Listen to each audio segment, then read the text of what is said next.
어디서 또 나이트 이거 কই যামু কইতেই না তো নদী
रास्ते हैं ना कुछ है, बहुत गंदे रास्ते हैं ऐसे में ज़्यादा इधर मालूम है, लेकिन एक है ना, एक पुराना टाइप का, एक है ना, एक इसमें मैंने जो हिसाब से ना ये सिटी रख सकता है ऐसा ऐसा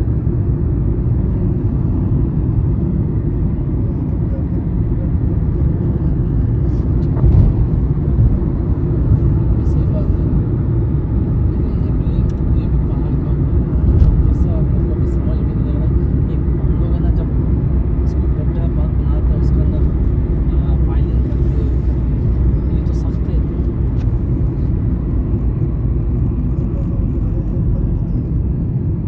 सदी का टाइप बना है ना, आइडिया हो गया इसका क्या करना है।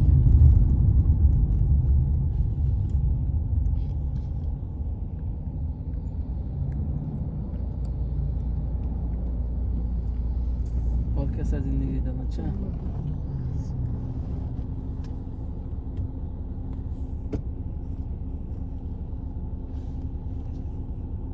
अब किधर दुबई से आए हैं, दुबई का नंबर है इधर से।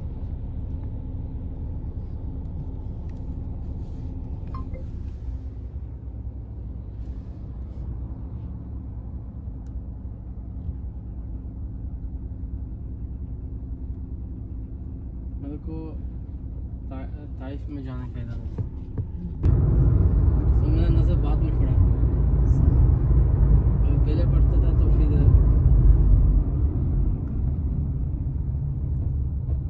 मैं शायद निकल जाता था।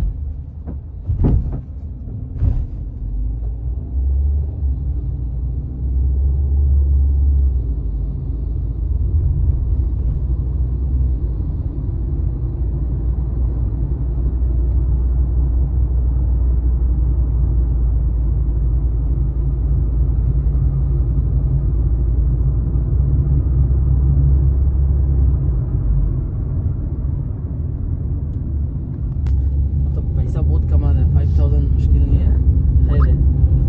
एक फिर बाद में दोबारा फाइन खाया उसने, शायद 50,000 ऐसा कुछ होगा, शायद ज़्यादा भी हो सकता है शायद, ठीक है।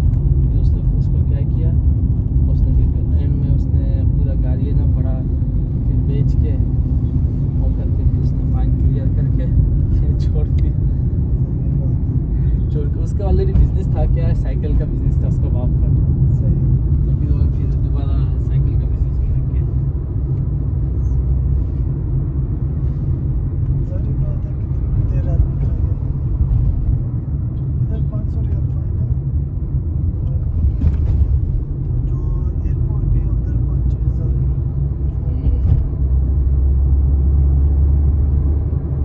एयरपोर्ट से तो पकड़े तो जो है सफ़र भी करते हैं, पर हम जा रहे हैं, क्या करेंगे।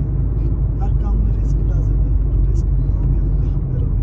ये पिछली बात है, अभी लोग आजकल सऊदी में तो वो एक मुश्किल क्या है, इसका वीज़ा का बहुत मुश्किल है यहाँ पे। ये लोग वीज़ा बहुत कम टाइम देता है ना, ऐसा हाँ। इधर साल का ज़्यादा है इधर। और जो है चलो वीज़ा तो एक और चीज़ है, आपका छुट्टी का बहुत अच्छा सीन है। इधर छुट्टी जाना पड़ जाए तो उसका फीस पे करना है, जितने माह है उतने 100 रियाल है। अभी हम 4 माह जा रहे हैं 400 देंगे, 5 माह जा रहे हैं 500। फिर जो है कफील ओके करेगा। अच्छा, आपका वीज़ा रह जाता है, मतलब वो ख़त्म नहीं होता है वीज़ा का टाइम? हाँ वीज़े के टाइम जाएंगे ना, वैसे वीज़ा ख़त्म होगा फिर तो नहीं जाना। तो ये छुट्टी का पैसा उसको खुद देना है, बस उनको जो वीज़ा का पैसे वो तो पहले देना है। ठीक है। जो आपका समझो 1 साल का वीज़ा मिल गया, हाँ ठीक है। वीज़ा का पैसा दिया, जो कफील को कफालत दे रहे हैं वो भी दिया। जब छुट्टी जाएंगे फिर गवर्नमेंट का फीस है ये, हाँ, जितने माह हैं उतने 100 रियाल है, ओके। वो पे करेंगे फिर जाएंगे। फिर भी अपने तो ऐद नहीं जा सकेंगे, जो आपका कफील है वो छुट्टी ओके करेगा फिर जो है जा सकेंगे। हाँ, तो आप मुल्क जा रहे हो, उसके लिए भी पैसा दे के जाना पड़ रहा है। इमरजेंसी बनेगा तो दूर जाएगा आदमी। आप इधर क्या इमरजेंसी बन गया, हो सकता है कफील आपका सोया वो फ़ोन ही नहीं उठा रहा, वो उठेगा फिर फ़ोन देखेगा, बात होगी वो ओके करेगा, फिर आप जा सकेंगे। पासपोर्ट इधर भी पास है हमारे, पर हम जा नहीं सकते।